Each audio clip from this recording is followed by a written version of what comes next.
Claro! O livro L'Invention de Dieu, A Invenção de Deus, escrito pelo historiador e biblista suíço Thomas Hermer, publicado em 2014, traz uma investigação muito interessante sobre como o Deus do Antigo Testamento, Yahweh, foi se formando historicamente. Hermer, que é especialista na história das religiões do Antigo Oriente Próximo, defende algumas ideias principais.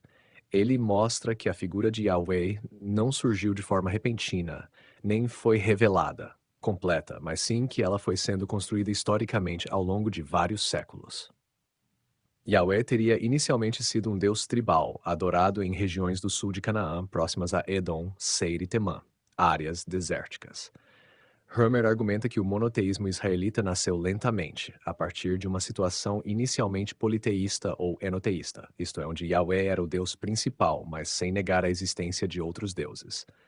Em períodos antigos, como ainda nos primeiros textos bíblicos, Yahweh convivia com outras figuras divinas, como El, Asherah e Baal. A centralização do culto a Yahweh e sua transformação em único Deus verdadeiro foi um processo político e religioso intensificado especialmente durante e depois do exílio babilônico, século VI antes da Era Comum. Esse momento histórico teria levado as elites de Judá a repensarem suas tradições e a criarem um discurso monoteísta mais rigoroso como resposta à crise nacional. Outro ponto importante. Hermer destaca que os textos bíblicos não foram escritos de uma vez só, mas são o resultado de longas redações e edições. As narrativas foram moldadas por interesses políticos e teológicos de diferentes épocas, principalmente para fortalecer a identidade do povo de Israel e de Judá. Resumindo, algumas ideias centrais do livro são: Yahweh foi originalmente um deus do deserto do sul, talvez relacionado a divindades de Edom. O monoteísmo foi uma construção lenta e gradual, não algo dado desde o começo.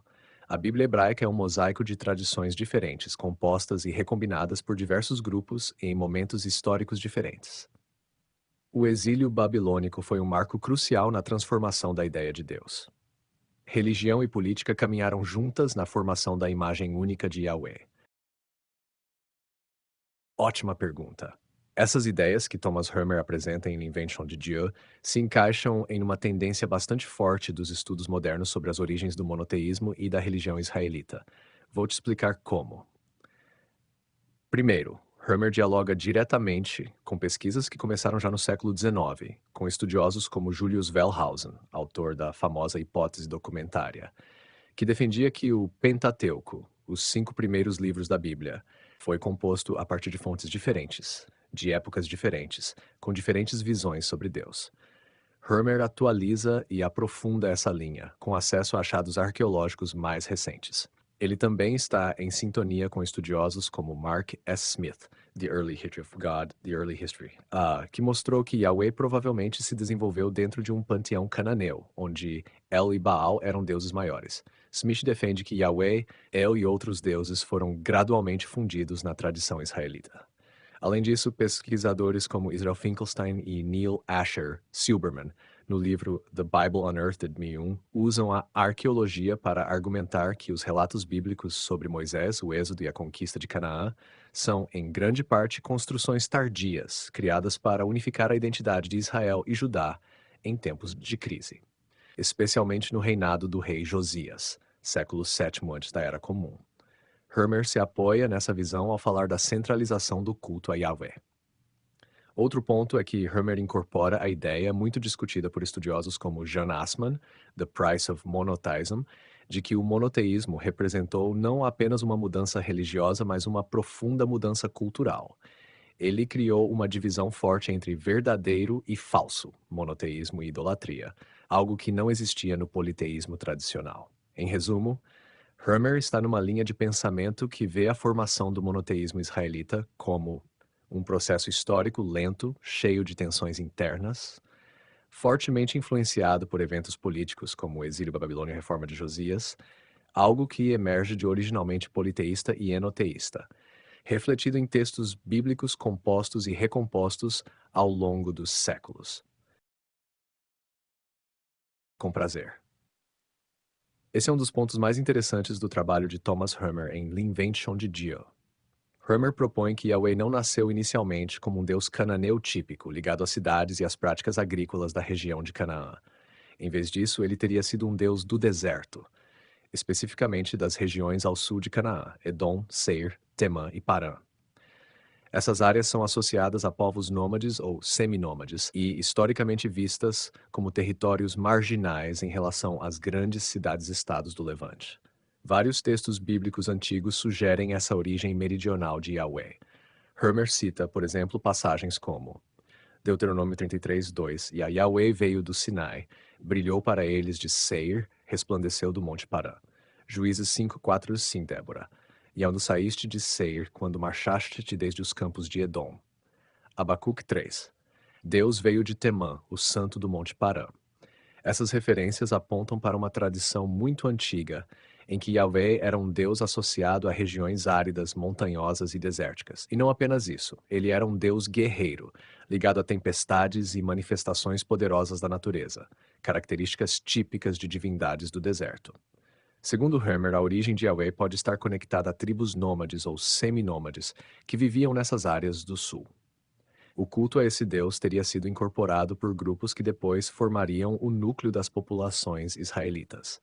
É possível que Yahweh tenha sido inicialmente um deus de uma tribo específica, e que sua adoração se espalhou conforme esses grupos migraram para o norte e se estabeleceram em Canaã. Outro elemento importante é que na religião cananeia clássica, o deus principal era El, o Altíssimo, e Baal era o deus da tempestade e fertilidade. Não há registros de Yahweh no panteão cananeu mais antigo, como os textos de Ugarit, por exemplo, o que reforça a hipótese de que Yahweh era uma adição externa ao sistema religioso da época. Portanto, Hermer defende que o culto a Yahweh foi inicialmente localizado, restrito a uma área do deserto sul, de caráter tribal e nômade, ligado a aspectos da natureza hostil, tempestades, montanhas, relâmpagos. Gradualmente adaptado e transformado ao ser introduzido em Canaã, onde passou a ser associado a El e, mais tarde, exclusivo do povo israelita. Em resumo, a importação de Yahweh para o norte, para Canaã, seria parte de um grande processo de fusão e transformação religiosa, que séculos depois resultaria no Yahweh monoteísta adorado no judaísmo. Ótima pergunta. E realmente esse é um dos eixos centrais de L'Invention de Dieu. Thomas Hermer defende que o monoteísmo hebraico foi o resultado de um processo histórico longo e complexo, e não de uma revelação repentina ou de uma ruptura súbita com o politeísmo, como as narrativas bíblicas mais tardias poderiam sugerir. Ele desenvolve essa ideia assim. Primeiro, Hermer mostra que, nos períodos mais antigos da história de Israel, séculos 12 ao 9 antes da Era Comum, a religião era claramente politeísta ou enoteísta. Isso significa que os israelitas reconheciam vários deuses, mas passavam a preferir Yahweh como seu patrono principal, sem negar ainda a existência de outros deuses. A Bíblia guarda vestígios disso, como em Êxodo 15:11, quem é como tu entre os deuses, ó Yahweh, ou nos Dez Mandamentos, que no original não negam a existência de outros deuses, mas exigem exclusividade. Não terás outros deuses diante de mim. Nesse estágio, Yahweh era um entre vários seres divinos que compunham uma corte celestial, ao lado de El Asherah, frequentemente identificada como uma deusa consorte, e outras figuras.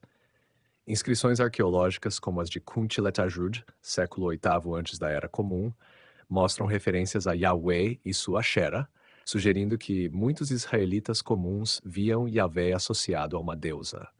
Hermer explica que a ideia de um Deus único só começa a se firmar mais tarde, por volta dos séculos VII e VI antes da Era Comum. Dois eventos políticos são fundamentais nesse processo. A reforma religiosa do rei Josias, por volta de 620 antes da Era Comum.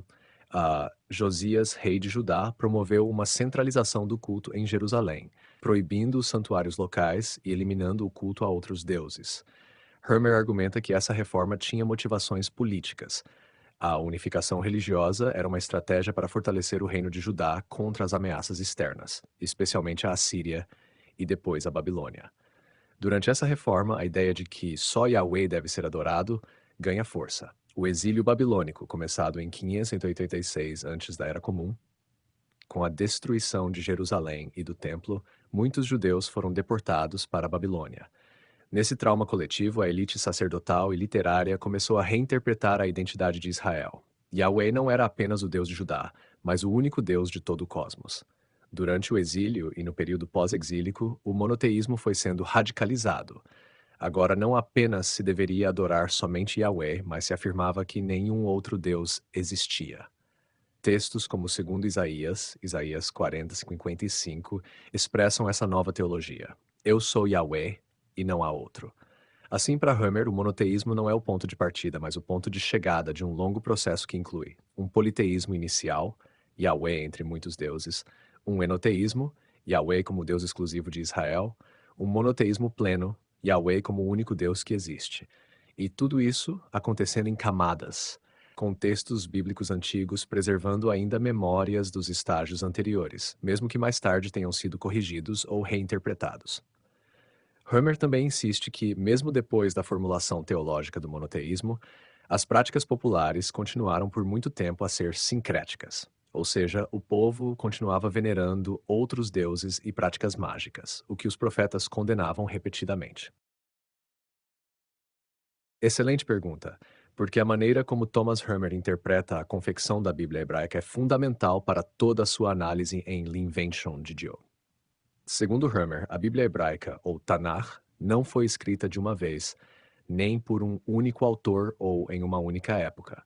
Para ele, ela é o resultado de um processo editorial longo, complexo e politicamente orientado, que se estendeu por vários séculos, especialmente do século VIII até o IV antes da Era Comum. Ele defende que, primeiro, a Bíblia começou com tradições orais, histórias, poemas, hinos, transmitidas pelas comunidades de Israel e Judá. Esses relatos refletiam preocupações locais, tribais, políticas, religiosas. Por exemplo, histórias como as de Abraão, Moisés ou Josué nasceram em contextos diferentes e circulavam independentemente. Essas tradições orais começaram a ser escritas e organizadas a partir do momento em que surgiram instituições estatais fortes, como o Reino de Judá, e necessidades políticas claras.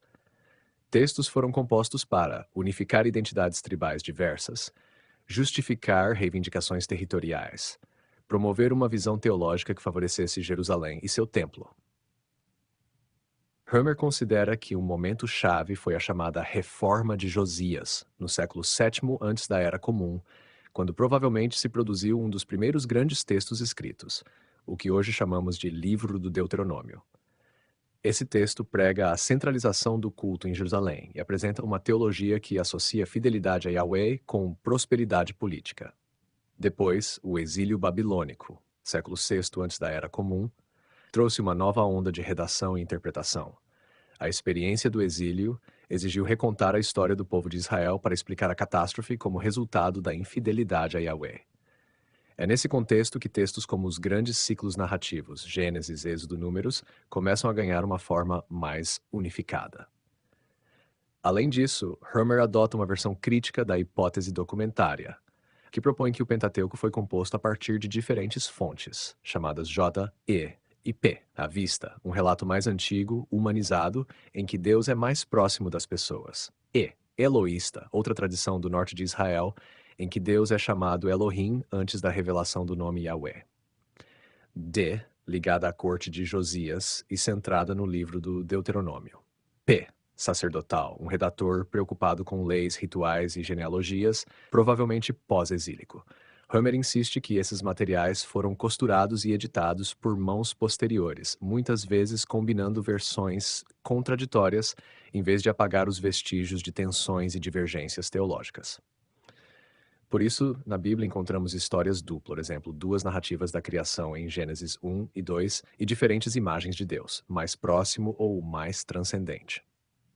O projeto final da Bíblia hebraica, segundo Hammer, não era só religioso, era também um projeto de reconstrução de identidade nacional para uma comunidade fragmentada que precisava justificar sua existência, seu sofrimento e sua esperança no retorno e na restauração. Resumindo, para Hammer, a Bíblia é um grande arquivo de memórias, com múltiplas vozes, múltiplas épocas, múltiplas agendas, e seu valor está justamente nessa complexidade histórica que reflete as tensões, dores e esperanças do antigo Israel e Judá. Thomas Hammer interpreta a chamada Reforma de Josias como um momento político e religioso crucial para a formação da identidade de Israel e para a centralização do culto a Yahweh. Ele entende a reforma como um projeto de unificação e fortalecimento do reino de Judá, mais do que uma iniciativa meramente religiosa ou moral.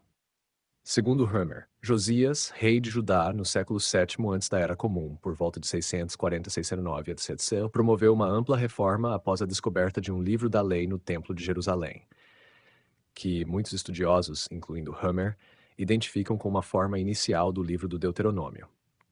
Esse texto pregava que somente em Jerusalém deveria haver culto legítimo a Yahvé, e exigia a destruição de outros altares e práticas religiosas em todo o território. Homer enfatiza que a reforma teve motivações políticas claras. Centralizar o culto em Jerusalém significava também centralizar o poder político. Se o Templo de Jerusalém fosse o único centro de adoração, o rei poderia controlar melhor as ofertas, a autoridade sacerdotal e as práticas religiosas.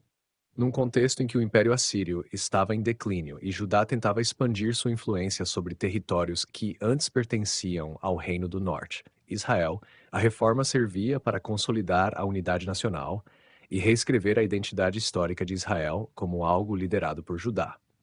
Homer também observa que a reforma de Josias não foi bem sucedida de forma total. Textos bíblicos posteriores mostram que práticas politeístas continuaram existindo entre a população.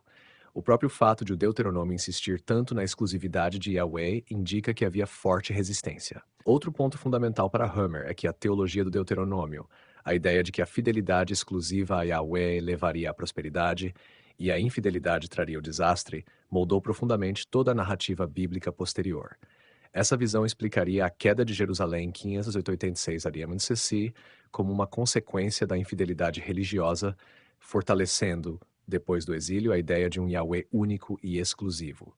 Portanto, para Homer, a reforma de Josias foi um projeto ideológico religioso para fortalecer Jerusalém, um movimento de centralização política, o início da sistematização do culto exclusivo a Yahweh, uma peça-chave na longa transição do enoteísmo para o monoteísmo hebraico. Se quiser, posso também esquematizar como Homer vê a relação entre a reforma de Josias e o surgimento do deuteronomismo, que depois vai influenciar a redação dos livros históricos da Bíblia, Josué, Juízes, Samuel e Reis.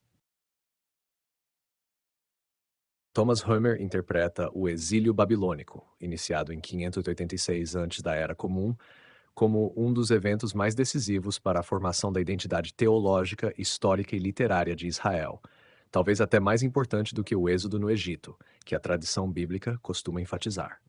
Para Homer, o exílio foi um choque existencial para a elite de Judá. O Templo de Jerusalém, que era o centro religioso e político, foi destruído.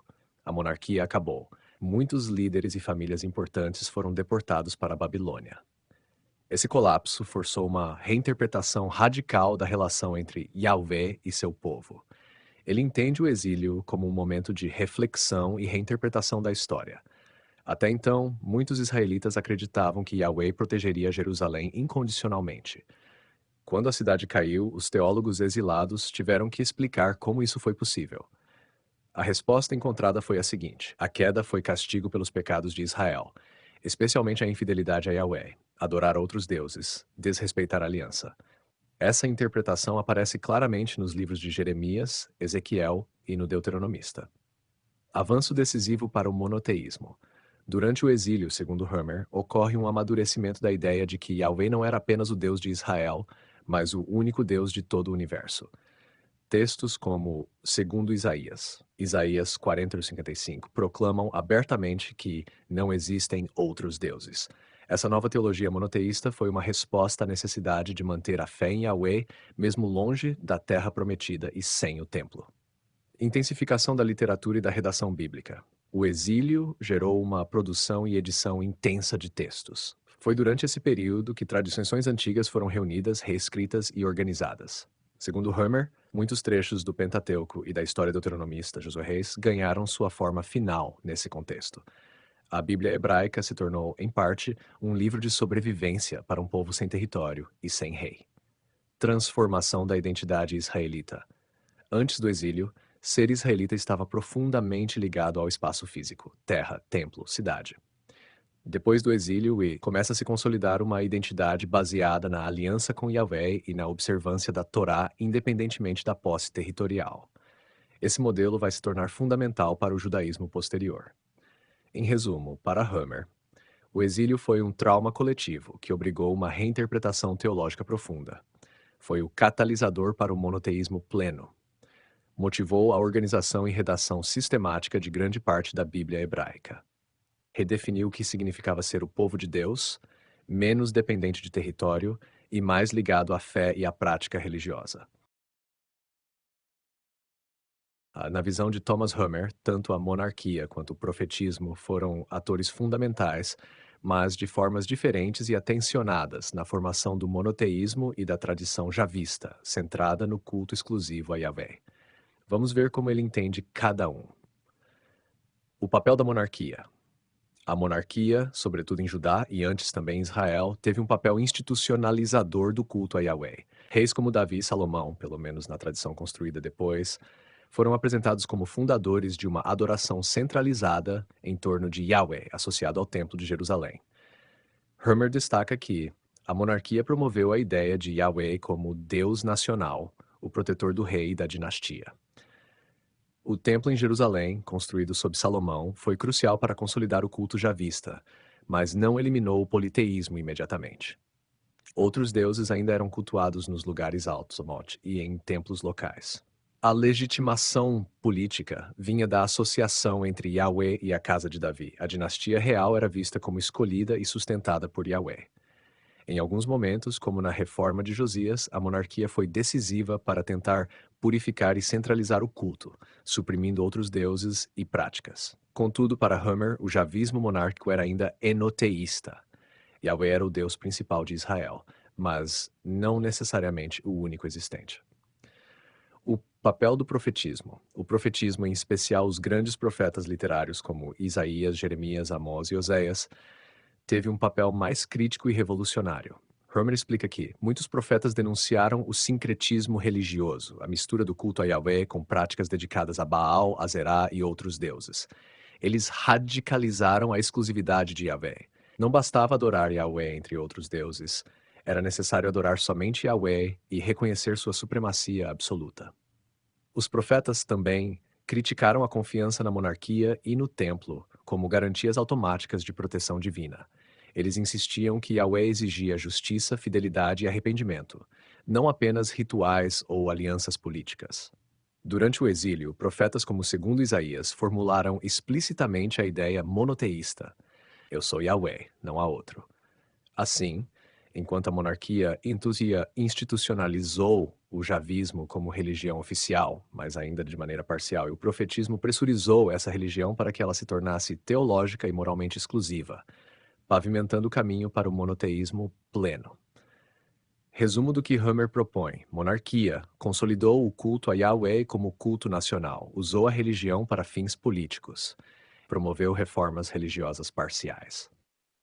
Profetismo criticou a insuficiência da religião monárquica, exigiu fidelidade total a Yahvé, impulsionou a ideia de um Deus único e transcendente.